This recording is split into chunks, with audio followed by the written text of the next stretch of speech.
Iphondo laseMntla Koloni lizivulile ingcango zalo zoshishino nendalo iyonelisa umxhelo idlala indima yayo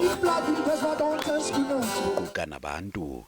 Emva kwenyanga ezintandathu zokumiswa kwentshukumo kweli, abantu beliphondo bakulungele ukwamkela abakhenkethi. We expect an influx. We expect a lot of visitors from Namibia to Namaqualand. And as you can see for yourself, we've got an extended flower season. I think we got new hope now. We all have hope again. It's picking up the pieces, not really knowing how do you pick up the pieces, because I think everyone is scared to really start off with events, scared that they will be affected. And the best thing that we can do is to put your proper protocols in place in order to make people feel safe and secure in your facilities.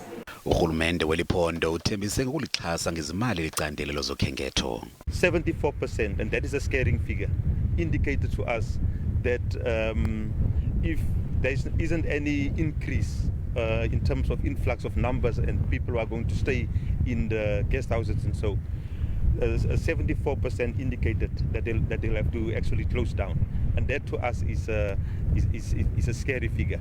So lots of things need to be done, and from where we are sitting, we are hoping that with this venture and also with the opening of borders, we'll seek to address that particular concern. Kusenjalo liphondo liza kubila lisoma ngelizama ukutsala abakhenkethi.